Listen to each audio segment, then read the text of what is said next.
Hi, everybody. We are live again, and I'm happy to announce that this is an episode number 6. And I don't know if that means anything. It means that we've been doing this for quite a while, way over a month now, and it's turning into a routine, into something we are actually fully committed to. So I'd like to welcome everyone who's in here, and I'm eager to actually add to the stream the star of this show, which is my good friend Raphael. The star, co-star. Here he is. Very cool. Oh my, Good evening let me to put you, you into my Alesh. headphones. Don't put me into your headphones. Yeah, you coming now from my main audio, and that's actually something I can't have it. I need to have you closer to my brain. Careful what you wish for, Alesh. Much better.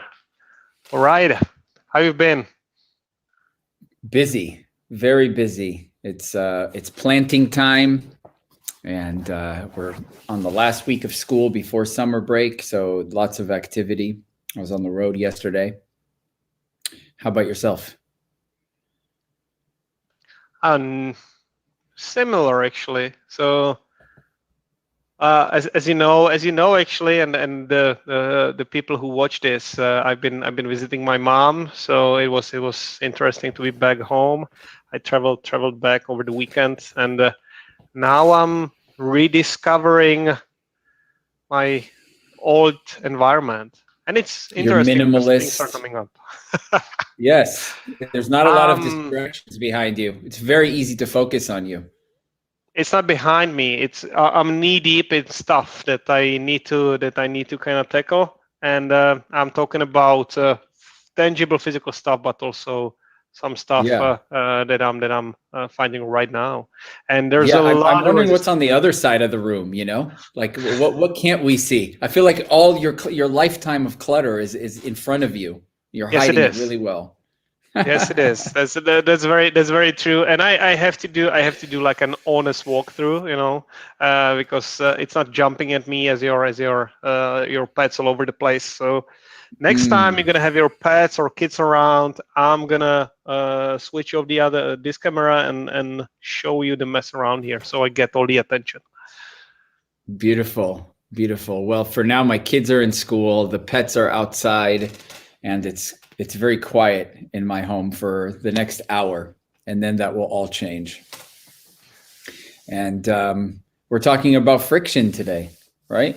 Perfect. I like Yeah. And your clickbait title was excellent. How to live a life without it, as if that is possible, right?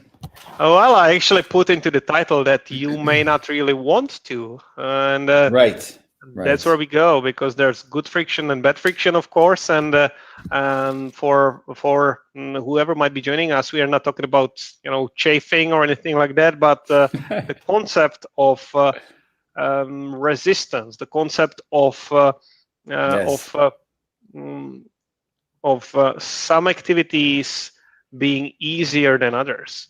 And I like to think about it. I'm going to use this bike analogies again.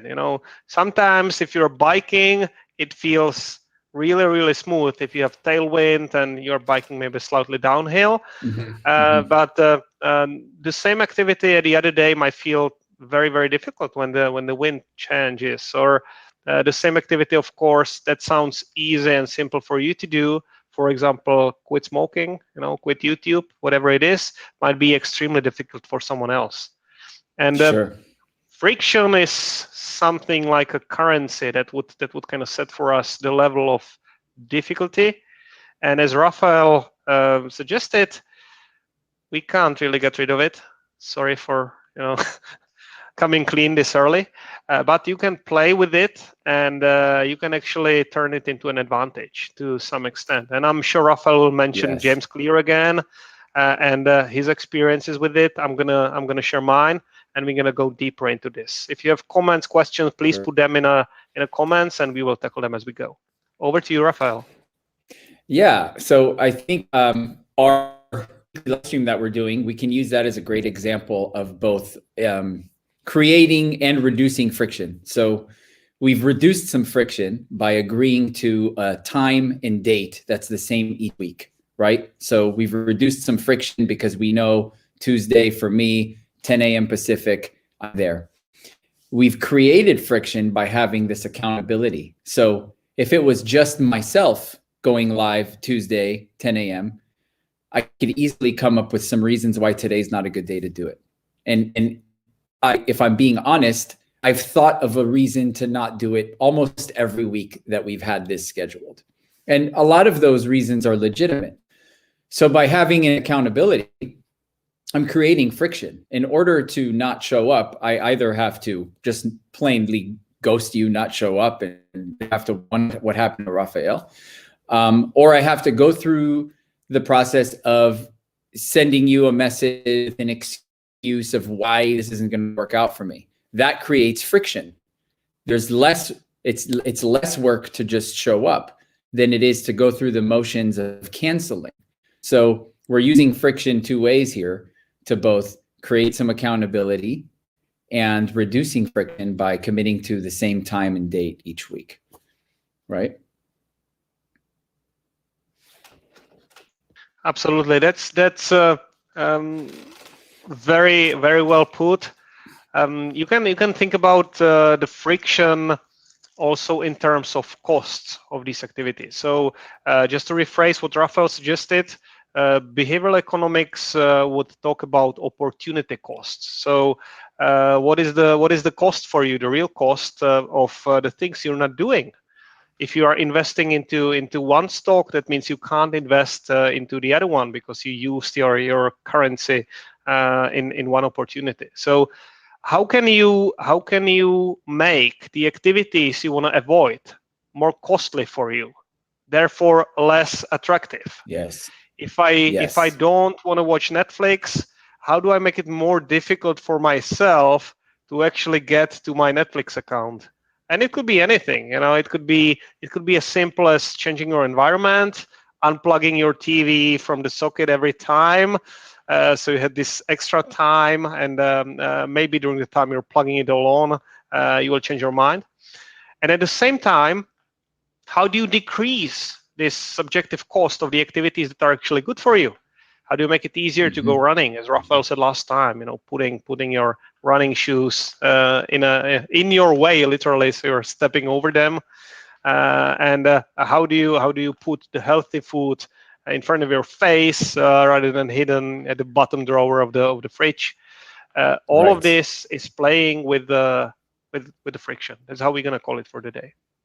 Yes, exactly. So another example would be, deleting the Facebook app from your phone. If your goal is to spend less time on Facebook, and you have to go in, open the browser, enter your username and password each time, there is another barrier, right? So this is what I've done to keep myself kind of in check, as well as added like a time limit. So after 5 minutes, I'm hit with a reminder that says, hey, you've reached your limit for the day. And then use with a choice point.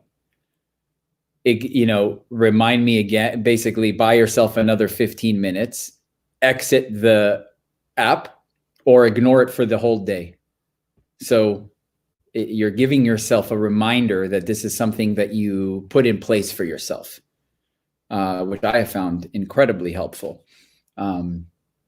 So yeah, we can use this all sorts of ways. I think the food one is another good example, right? If we go grocery shopping and we fill our carts with things that we say we don't want to eat, we've already reduced the friction of getting to those foods.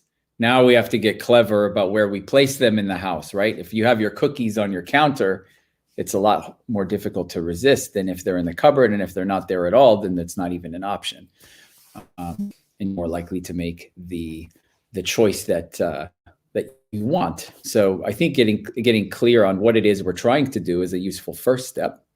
And then how do we use friction to help us make the things we don't want to do more difficult to reach, and the things that we want to create in our lives a little easier to access.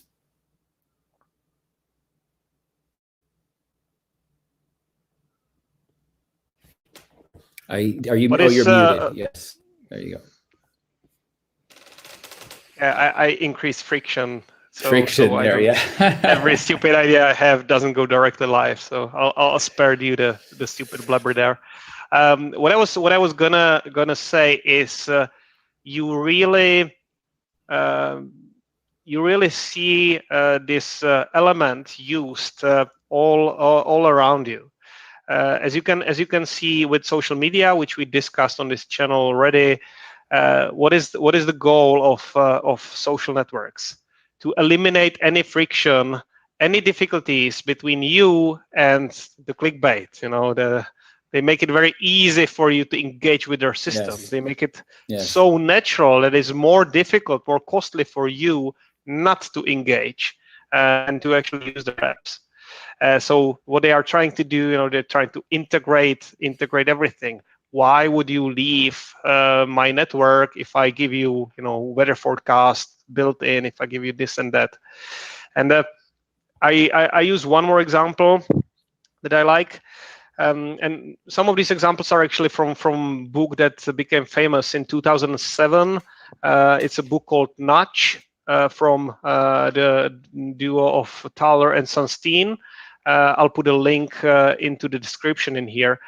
And notch in here represents like a small change of the environment that would allow you to make smarter choices. Raphael mentioned shopping cart in the supermarket. Think about supermarket design. How do they decrease friction when it comes to the stuff they want to sell? Where do you find all the sweet stuff? On the eye level of your children. It would be too much friction for them if it was 2 meters high, and they know it. So none of this is an accident. I recommend to Google how supermarkets are designed to decrease friction when it comes to you rolling to the items they want to sell the most. Indeed. And even if you manage to avoid some of those and you've made it to the checkout stand, you're now faced with the impulse buy. You're standing there in line and the candy bars are inches or centimeters from all you have to do is just reach from right there and bam, there it is.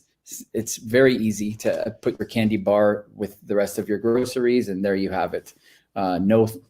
Nothing else required. So I guess we need to create our own friction in those situations.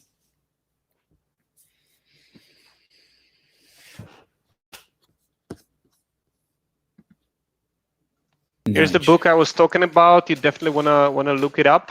There's a bunch of examples that are relevant for our everyday life, and we're gonna mention some. But at this point, I would like to also open up something else. So there's a lot of videos, a lot of channels where you can learn about the theory behind this. But I want this one to be different. This is really an honest conversation between me and my friends, and I'd like to share how this plays out for me.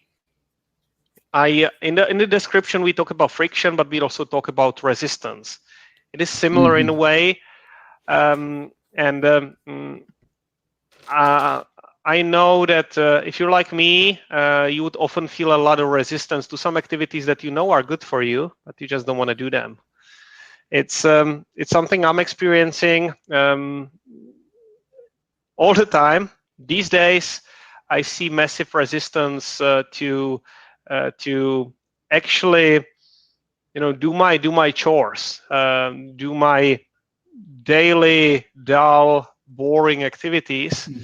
I just feel despite there's no friction in my environment, I have the perfect setup. I have computer ready. I have a whiteboard in my place. I have gazillion notepads to set up my systems and do my routines. I still don't want to do it. And I wonder, Raphael, if you see this internal resistance as a function of the friction we were talking about, or as some different separate category. Yeah, I think that probably varies from person to person, I would imagine. I think we all feel resistance, and that doesn't necessarily change. We don't. I didn't reach a place where washing dishes suddenly became much more enjoyable. I still feel a lot of resistance to doing them. But and I've been there was thinking of you. You've been recommending it, and you did, yeah. I felt horrible. I was like, oh my God, it was something else. I was doing something. I was thinking of you, Mhm. and I was filling a form online, I think, and it was long, and it was one of those when it got totally blanked after I filled in the column wrong, and I had to start over. And I was thinking of Raphael doing the dishes and loving it, and I was like, I should love this form. How can I be like Raphael? So thank you for telling me you still don't like doing the dishes. I still don't like doing dishes. I find putting my AirPods in and listening to something that I've been wanting to on YouTube or a podcast or something that I'm enjoying kind of helps take a little bit of the boringness out of it. And there's something that clicks when you make this empowered choice to, you recognize they need to be washed, especially if you're living by yourself and they're only your dishes. Try washing your kids' dishes. When you can release the resistance consciously, you're kind of flipping the experience. And it's not that it suddenly becomes the most enjoyable activity, although it can be enjoyable, but you've stopped resisting it. And so there's a sense of ease that comes with it. It's no longer so burdensome. And I can watch my children with this, and you can kind of see this. Oh, the dishes are or any chore. Clean your room or do this or do that. It's like this monumental effort that they have to muster up to do this, because it's not fun like watching YouTube or playing video games or one of the many other things that we'd rather be doing, they'd rather be doing. So we have to trick our brain. And this is another thing where getting good at doing what you don't want to do.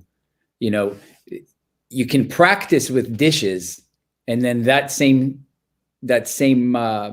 memory, that same kind of the building those neural networks, right? Transfers other things that we don't feel like doing in our life. We become better at doing the things we don't really like to do. And that is where reducing the friction really starts to, I think it compounds. The more you practice doing things like that without hesitation, just kind of jumping in. I like the 2 minute, 5 minute rule. If something takes less than 2 minutes or 5 minutes and you're thinking of it, just do it. Just do it with it. Otherwise you're kind of carrying it around all day. These are all little opportunities to kind of tackle all these things.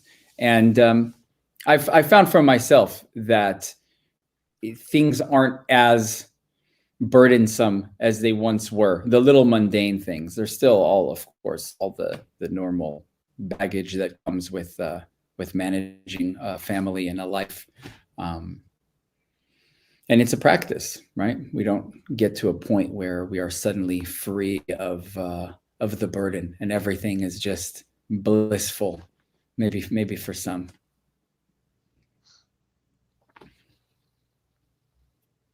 It's I'd like to maybe mention a couple of things when I tried to reduce friction in my environment, and some of it worked, some of it didn't. And I'm actually curious, Raphael, how you did it in your environment, because I know you did implement some changes as well. I want to mostly focus on what didn't work for me, because Great. I don't really know why, and maybe you can help me with that. And as I said, I like to use this as a conversation, but I can just seek your advice as I would if this wasn't live. So let's start with some design changes I did. So it's I reduce friction when it comes to shopping by shopping pretty much the exact same thing every time. So I have like a standing list of things I'm shopping for. I am lucky enough not to be a foodie, so I don't crave like different taste every time. So I know pretty much what and how much I'm going to consume, which allows me to to eat relatively healthy. Just for me, to be specific, I eat almost every day. I eat one cucumber, one tomato, and 3 carrots. So I can pretty much tell how much I'm gonna need. I'll go shopping. I know what I need to take. I know how long it's gonna last, and this takes away this element of thinking and deciding in the store. It takes away the cognitive load, needing to think, oh, what do I think I would want to have. On top of that, and this I don't do every day. I'm failing more often than I'd like to.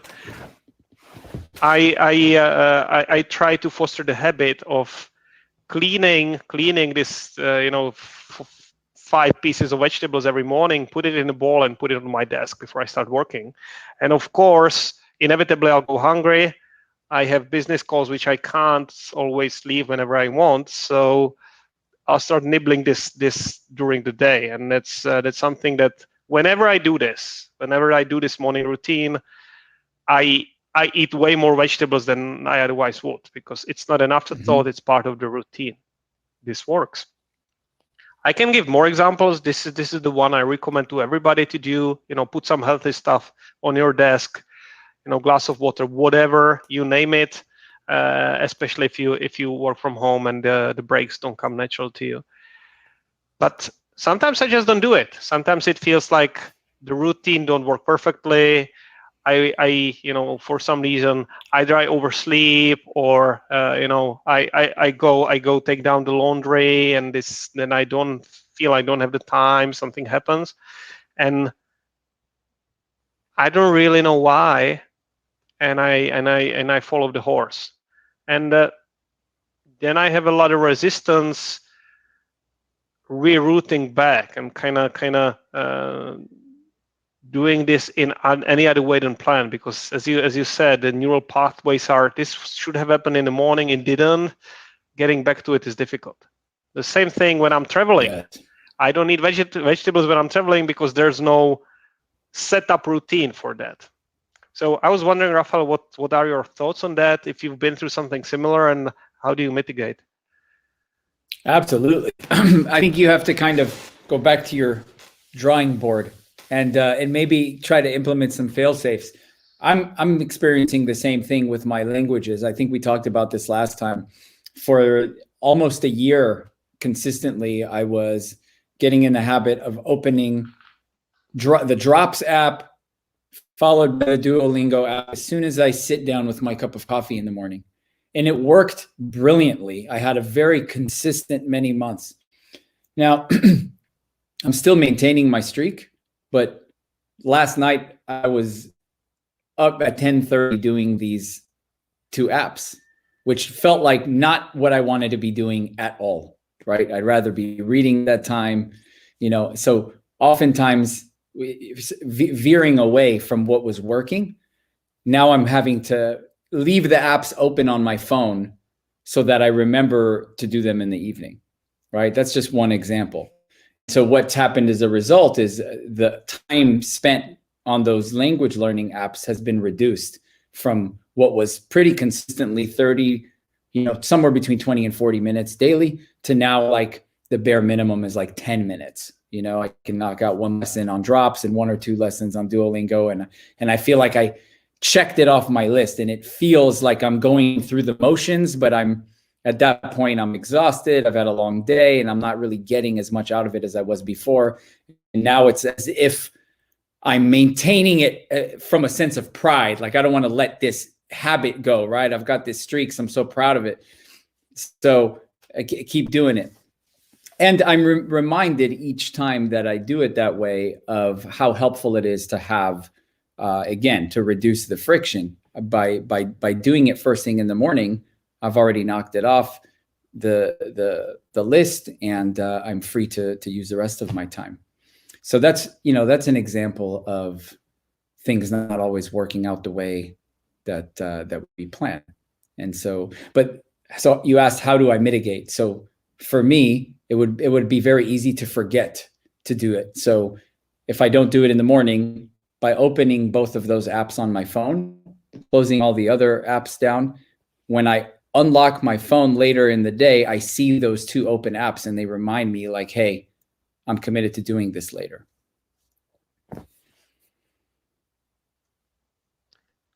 I think I'm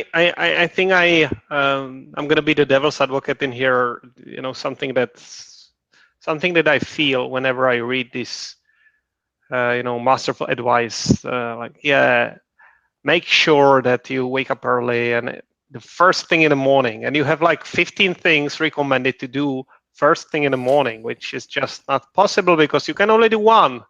The other things would be the second thing you do in the morning, and I did kind of hit the wall when I was trying to create this perfect morning routine. You know, it was this pinnacle idea.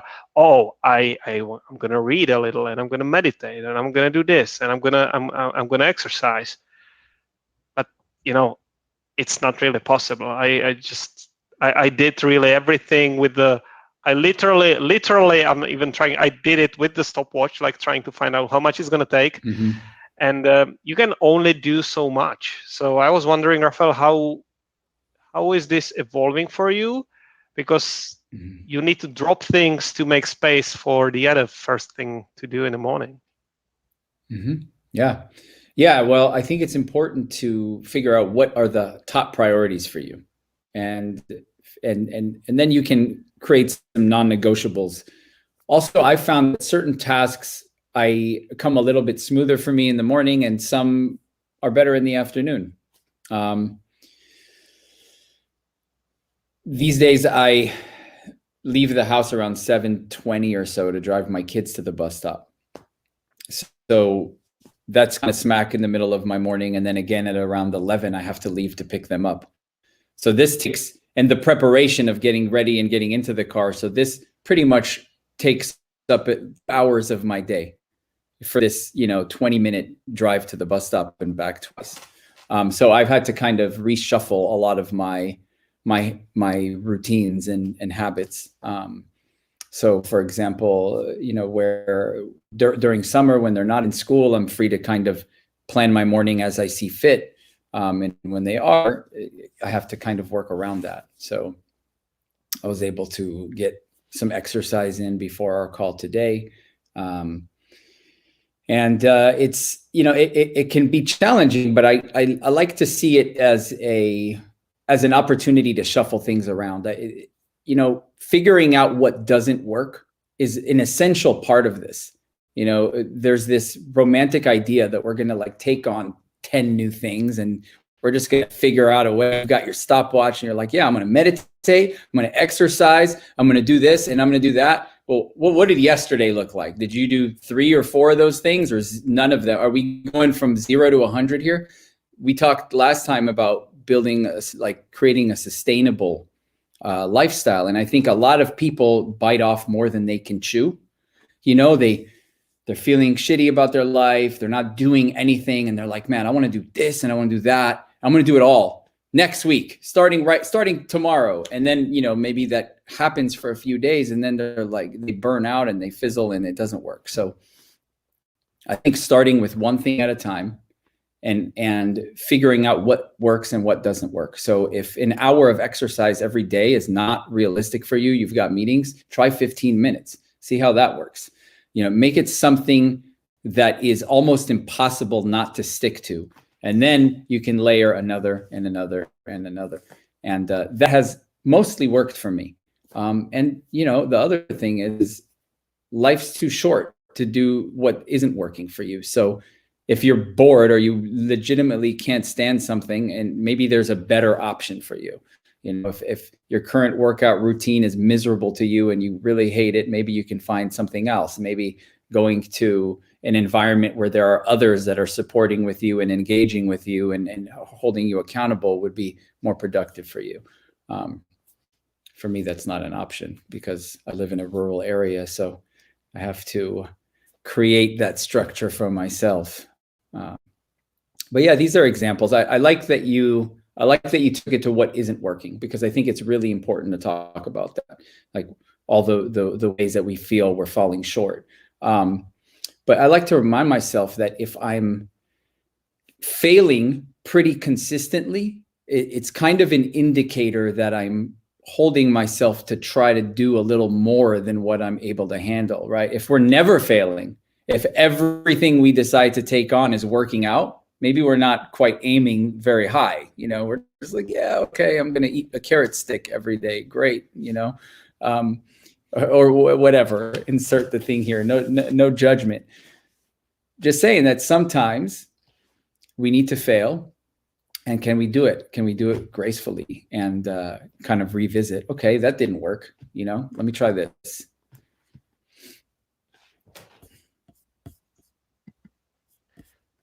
Yeah, I think that's very true. I'd like to throw in one or a few more practical things before I go into the failings again, and before we go deeper. So another tip that I read in the book we mentioned earlier, James Clear's book Atomic Habits, and that's actually, I think he coined the term that friction. Rather than the term smart design that is used in the book Nudge. But part of the smart design might be for you, of course, to put the healthy food in easily accessible places, put the unhealthy someplace else. What I'm doing, I'm also trying to instill healthier habits when it comes to screen time, as Raphael mentioned. So I don't have Facebook app. I don't have. When I did the 30 days without YouTube, what helped massively was uninstalling the YouTube app. So I always had to go through the web browser. The interface of web browser is actually horrible to use YouTube. It's just so much worse that I spend significantly less time, and I never reinstall the YouTube app, so I don't have it. It's helping because it gives me this couple of seconds saying, is it really worth it to go through all these stupid steps to get the video I want? And sometimes I do, but usually that's a sign that I really want to see it. And I want to say, it still doesn't mean I wouldn't spend extra time there. Once I'm there, I probably do, an extra clickbait anyway. But it's less than if I had the app. And the last thing I'm going to mention, I do have a TV to watch movies, but it's intentionally disconnected from everything. So it's not plugged to the electricity. It's not plugged to anything. I don't have a TV signal. So I literally have to go through a routine that takes, 5 to 10 minutes to plug in everything, to put all the cables in, and to make sure I can watch it. And I don't have a smart TV, so I have to connect my laptop. If I want to watch Netflix, I need to log in there. And I'm glad for that. I'm keeping it that way intentionally. So yeah, this kind of is working. Yeah, that's great. And I think, coming up with alternatives for ourselves. So if we cross off a bunch of things from our schedule that we don't want to do, it's very helpful to have something instead. A couple of our group mates from Fearless Mastery posted some photos. They had a collection of books that they rested in front of their television, as well as some other items, essentially alternatives to watching television. Like, hey, look at this stack of books that I've been meaning to get to, or look at this thing, and here are the other options. So if we remove something from the menu, it's helpful to maybe put something else in its place, and say, when I get the urge to do this, I'll do this instead. Yeah, no, that's very true. And I want to point out to the failings again, it doesn't stop me every time. So I mentioned here earlier that I'm a sugar junkie. I can't have sweets at home.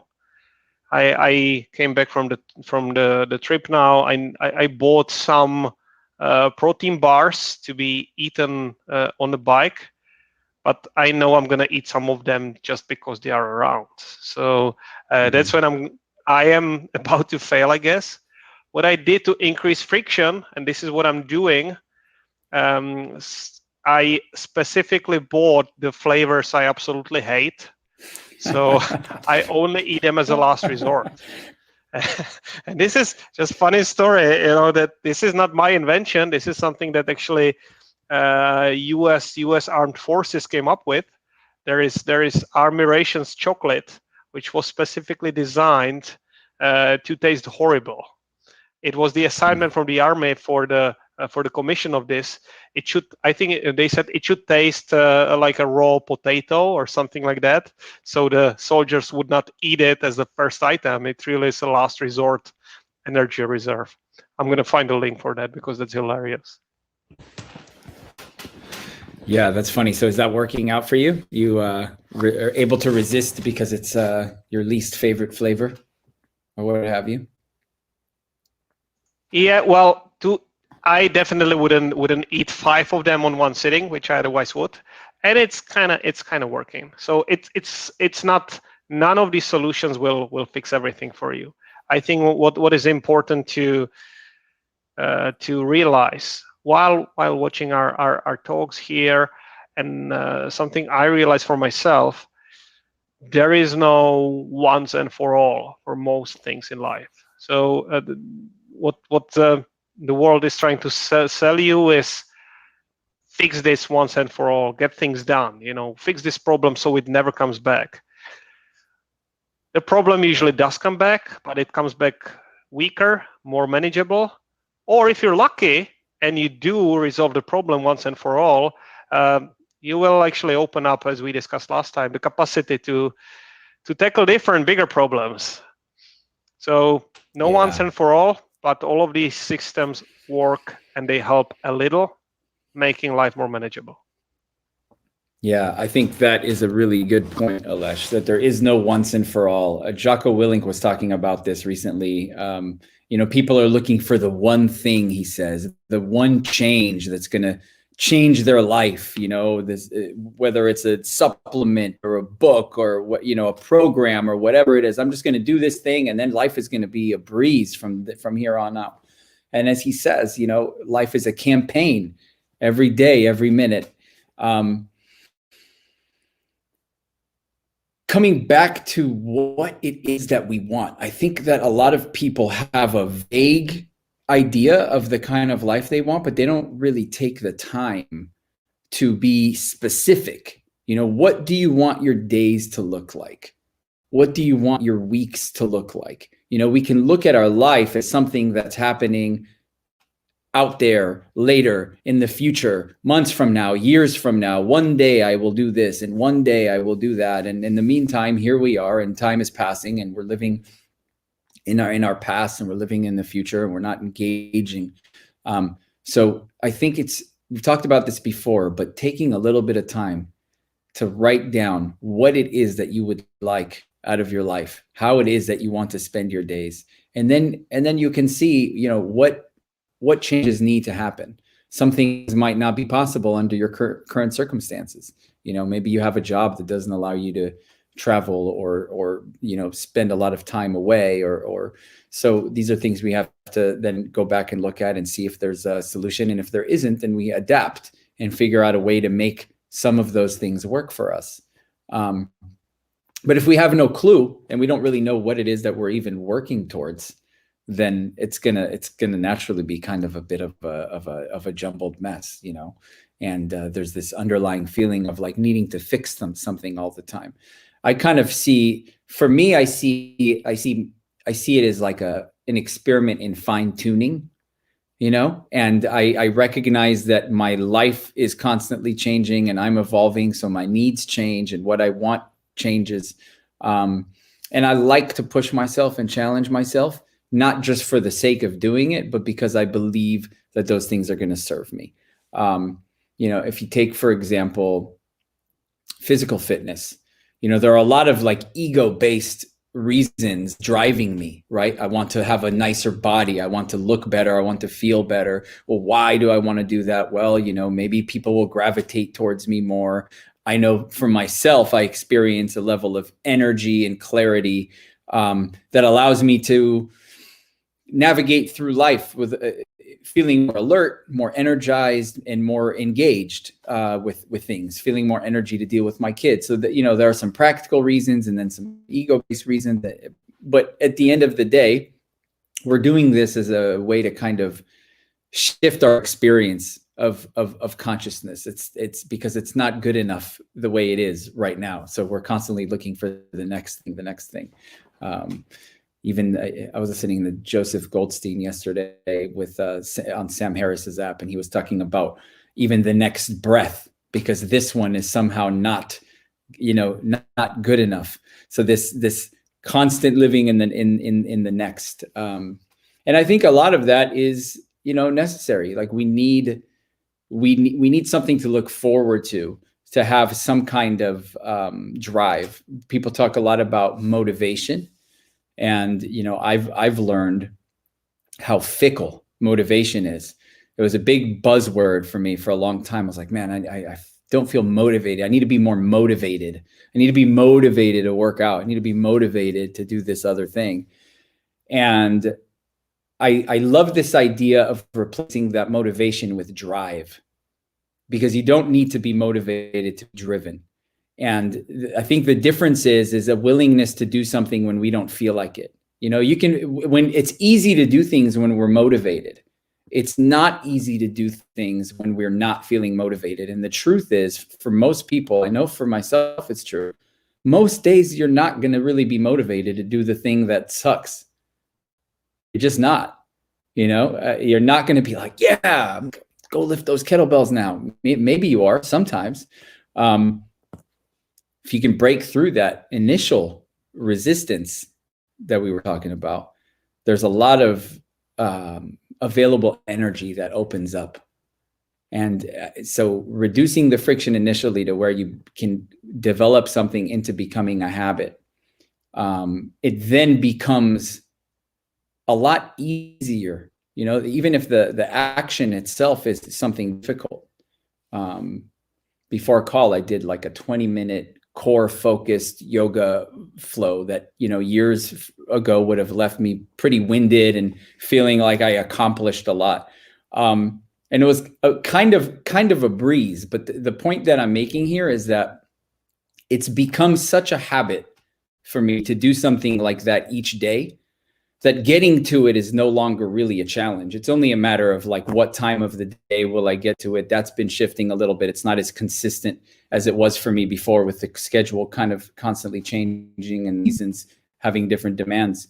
But at this point, I can tell you, Alesh, that it's easier for me to do it than not to do it. The nagging feeling that I'll have if I don't do it far outweighs resistance I have to doing the activity at this point with that particular habit. And that showed me that I can achieve that with other difficult physical related things. And where I have a little bit more of a hard time personally is more with work related things, especially kind of office administrative, bureaucratic, anything where I have to go, like you were talking about this application that you were describing. I'm with you there. That I feel an enormous amount of resistance to that, and I have to really get creative and carve out specific time to do that kind of thing. And for other people, it might be the other way around. They might have a breeze with that, but they can't think of doing an hour of intense exercise or something. So I'm figuring out that we have to kind of trick our brains. And it turns out that our devices can actually be quite useful for this if we can kind of flip it on itself, using apps, using reminders that are actually useful for us, and not just getting kind of sucked into it. That's my rant. A little bit of this, a little bit of that. Yeah, I think that what you mentioned in there and what worked for me in a way is it's called pre-commitment. So kind of making sure that you take the thinking out of the equation. You don't allow yourself to think whether or not you do it that day. You just put it. You use the system to put it in your calendar. It's there. It's a block in there, and it is happening right there. this so that's something that helps. And of course, I also can attest that there are massive benefits that are observable, that you can see. I experienced them when I quit YouTube, when I quit sugar for some time, when I even now, after I'm not doing cold showers every time. After a month of doing that, it shifted for me in a way that I'm no longer scared of the idea that I'm going somewhere without hot water. It's like that was something that made me feel really uncomfortable in the past. So kind of moving, I wouldn't necessarily say pushing, it could be pushing, but just kind of moving or slightly, changing where the boundaries are for you can open new possibilities. What I'd like to say, and this is important for me because it's something I've never heard before, or people don't talk about it so much. I really fell off the horse many times. I built a habit, then I got away from that. I did a month without sugar, I think 5 times in my life, and I got back to sugar. And it's not, and the addiction and this craving was back. But I know after doing it a couple of times that I can try again. I have the memory, I have this inspiration of what it could be, and I know I have the capability of getting back to it. So it doesn't need to be once and for all. And I actually think it's good to think about it as an experiment. It doesn't need to be once and for all. You don't need to think, oh, I'm going to go on a diet and I'm never going to have this thing. Just try it, commit for a month, and you have the way back if you need to. But you can also re-enter the healthy habits, even if you haven't been doing them for a long time. Yeah, and also finding alternatives. I like fruit, so when I crave something sweet after dinner, I usually reach for some fruit. I make sure to keep lots of fresh berries and fruits and whatever's in season and available around. And sugar is a hard one for a lot of people. I think I've had a strong resistance, and I've kind of been pretty disciplined with it for a while.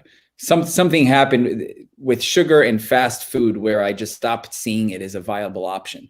Here in the United States, if you're on a long road trip, there's almost nothing.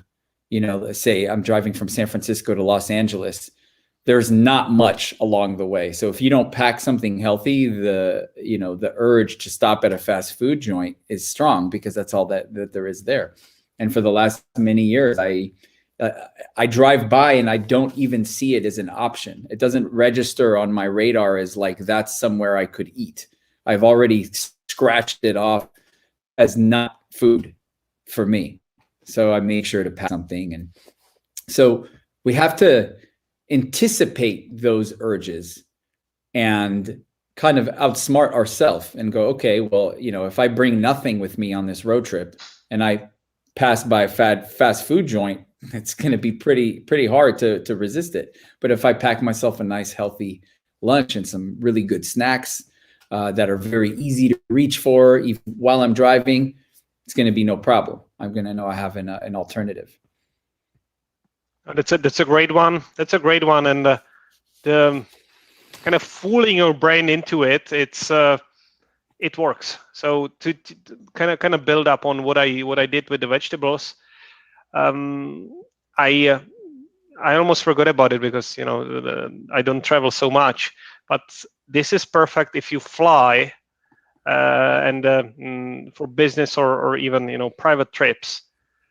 I have this same setup for flights. So it's like 1 full cucumber, 3 carrot sticks, and 1 or 2 tomatoes, peeled, diced in a Tupperware, and I fool my brain into a deal. I'm saying, hey, Alex, you can have a snack, you can have a fast food or whatever after you eat what's in your Tupperware. But actually, it's it's like 600 grams of vegetables. So after I will have gone through that, I really will be done with the trip. And it's something I've been practicing for some time. It works marvelously, and there's a one great benefit. You all know that the airport security now, they deprive you of all the water bottles and everything. This setup packs so much water in it. If you have like cucumbers and then tomatoes, you literally can go with this through the airport security, and you don't need to drink so much. You don't get thirsty. You don't need to buy stuff on board or in these overpriced joints after the check-in gate. Yeah, you're almost at an Israeli salad. Unless you just need a little bit of olive oil, salt and pepper, some fresh mint or cilantro. You got yourself chopped real small. You got yourself a nice little Israeli salad there. Stay for the carrots. I decrease friction by not craving these condiments. So yeah, you make it really, really easy. You're ready to go. Cool. Well, I hope you're getting some protein in there. I'm getting hungry. That's a tricky part. That's a tricky part now. Yeah. I don't know actually how it is for you, Raphael, because I'm still planning to do this month without meat, and I actually don't remember. Maybe you told me. How is it for you? Are you on a vegetarian, vegan diet, or like a full meat diet? What is it for you? I'm an omnivore. I eat a pretty varied diet. I don't eat processed food. We cook. The nearest restaurant is about 30 minutes from my house. So it's pretty easy to cook consistently. We've got the shopping down pretty well. I've got chickens, so I've got this like a never-ending supply of fresh eggs. So we do cook a lot of vegan meals and vegetarian meals, but we also eat meat and fish several times a week around here. My son's a vegetarian, so he doesn't eat meat. But yeah, I like to keep it kind of varied, and I love food. Unlike yourself, who declared yourself not a foodie, I think I'm on the other side of the spectrum. I enjoy food very much, so we like to keep it interesting. There's one thing I would still like to address before we kind of wind down to close today. It's we talked about routines, and we talked about how it might be difficult to set up environment or kind of stick to the routines when you travel, when something changes. Yeah. I wonder how you tackle those changes. And I mean now the short-term changes, as you said, when you travel, maybe you're unable to do stuff. Is it for you? Yeah. Is it a forgiveness if you don't do it, or do you kind of buckle up and do it anyway, or is it a combination of both? How do you deal with that? It's a great question. I'm glad you asked me. So in April, I had my in-laws visiting for a couple of weeks, and it was really tough for me to maintain my training routines and all the other routines, and I had to be rude sometimes and just kind of disappear. And I found that when my routine was disrupted that way, it was incredibly challenging. It took twice as much effort to stick to a scheduled training session than it would have if I didn't have guests around. And I knew that on an intellectual level before having guests. I was like, oh, this is going to be a little tough. I need to be, So I think it's important to be flexible and to recognize that that's like one of the, there are three things that really throw people off of their game: getting sick, traveling, or having visitors. Those are three huge ones.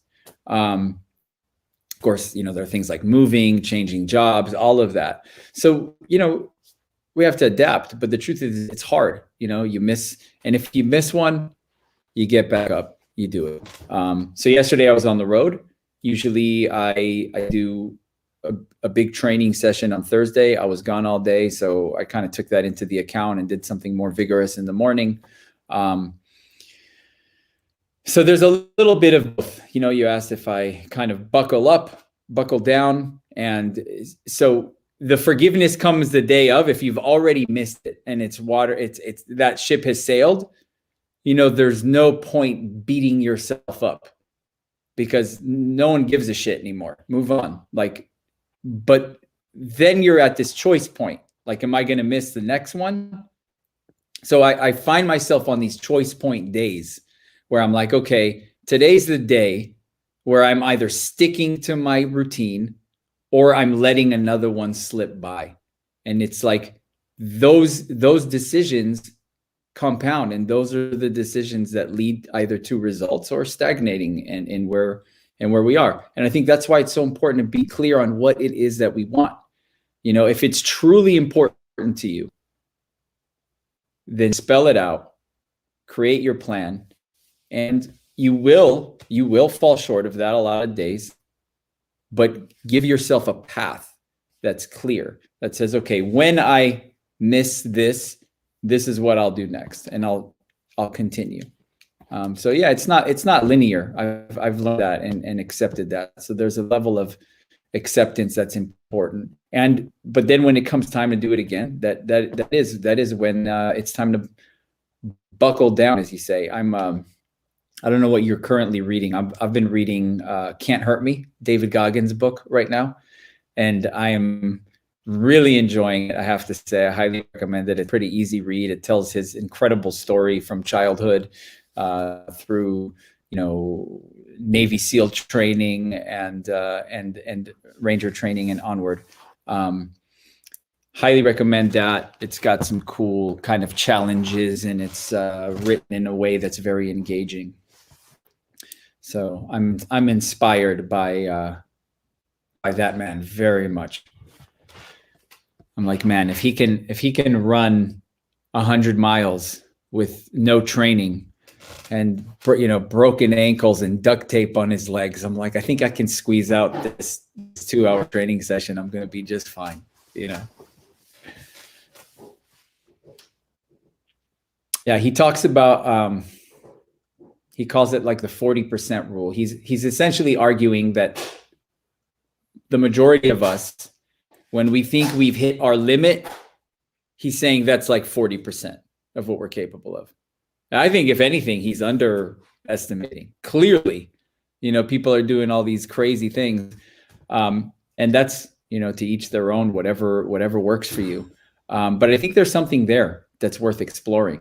Like when we feel we've hit that wall, what is that wall really? What's on the other side of that? So that's something I've been enjoying, kind of playing with and finding my limits. I'm happy you mentioned it again, because I definitely want to dedicate time to this a little bit more. And I think now's the time for us to briefly discuss what we want to do next week, because this is turning into a weekly, and we're going to be back here on Tuesday, same time next week. Here's what I'd like to talk about next time or some other time. I want to know, how did you uncover what it is you really want from life? How do we know? Because we kept coming up with that. You kept stressing out. Yeah, you need to decide what's the priority. What do you want? But there are so many people who don't know, and quite frankly, it took me the longest possible time to decide. And it's life, right? It's changing. So it's not like I know for good and it's never going to change. So that's one topic I would offer for our talk. We can do that next time, or we can do Goggins special. What would you like to do next time?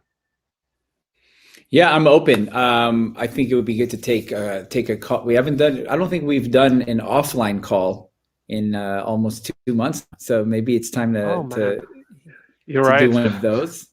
Yeah. But I'm looking forward to it. I appreciate this day. I look forward to it. Even though my mind comes up with clever ways of I can wiggle out of it each week. oh, I've got an irrigation issue I need to fix. Well, you know what? Unless the irrigation issue is going to wait, it's going to be okay. I'll do it later. So yeah, we can definitely discuss this topic a little bit more of, how. And sometimes you don't know. If you don't know, okay, can you start with a week? How do you want your week to look like? How do you want your days, to look like? And you can start from there. I'm not advocating that we should know exactly where we're going in life and have this destination. And it's really more about, what I'm pointing to is really more about the process, because that's all we have is we have this ride that we're on. So how can you make that one where you look forward to your days and are living in a way that you're not leaving everything on the table for another time, I love it. And I'll take it as a teaser for our next episode, which until next time. Yeah, it will be about that. What do you want from life and how to find out if you don't know. So thank you, Raphael. Thanks for the time. Thanks My to pleasure. Thank you, Alesh. our numerous viewers. I'm not going to say the number. And see you all next time. It's more than one. Ciao. Bye.